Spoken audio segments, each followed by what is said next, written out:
This card has always really been overshadowed by Pankratops, but now there is finally hope.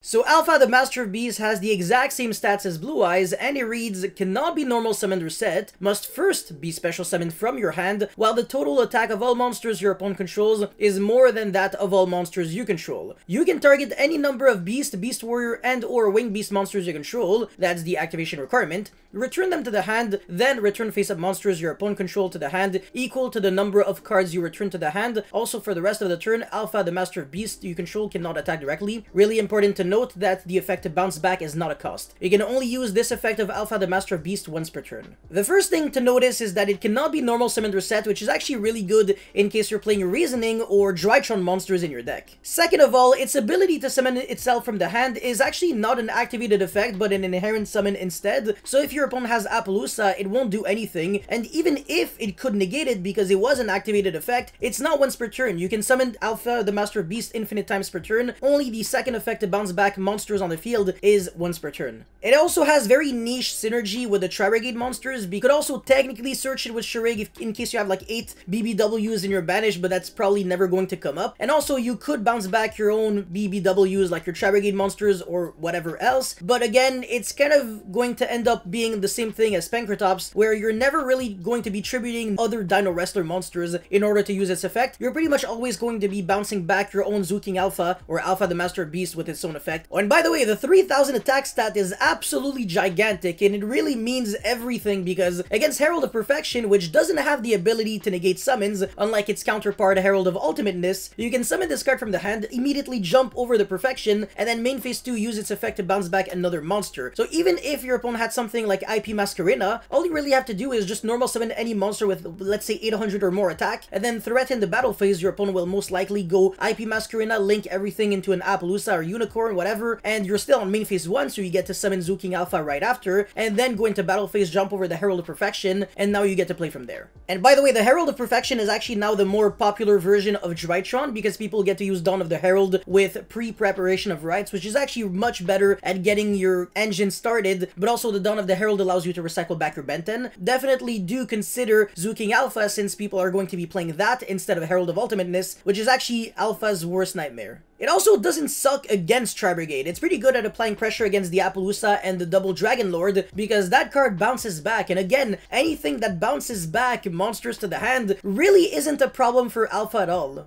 Speaking of bouncing back to the hand, Dragon Link is actually a joke for Alpha because their Hieratic Seal and Dragon Maid Tidying are two cards that you actually always get in your combo, but don't really do anything for Alpha, and on top of that, the Borreload Savage Dragon doesn't negate and destroy, it just negates. So you can pretty much bait the negate of Savage just by using its effect on itself, and then after that you can threaten the Hieratic Seal, all of that just with one card, and you still have a body on the field. Oh, and not to mention that it's a level 8 monster, so you could actually make rank 8 Xyz such as Dingirsu or pretty much any other really powerful Xyz monsters in decks like Cyber Dragon, Grand Maju, whatever. The reason why this card wasn't really too great on its release was because it didn't really do anything against control decks. Like, it actually does nothing against Eldritch, and against the other combo decks, it wasn't good enough. Like, you might as well play Dark Ruler no more. But now that the meta is kind of evolving to allow a card like Zooking Alpha to be good again, I do believe that the card should at least be considered in the side deck. But yeah, in conclusion, I do believe that Alpha the Master of Beast, I keep calling it Zooking Alpha, I don't care, whatever, is a really good card. I would probably not main deck the card, but I would side between 2 to 3 copies of it, depending again on how the meta allows you to utilize the card. It's very debatable whether it's better or worse than Pankratops. Like I said, it really depends. Pankratops is universally good. It's good against control decks, and it's pretty good against combo decks as well, where Zooking Alpha is pretty much only good against the aggressive decks. So that's pretty much it for this card review. What do you guys think about the card? Let me know your thoughts in the comment section below. Don't forget to like and subscribe. I'll see you guys next time. Peace.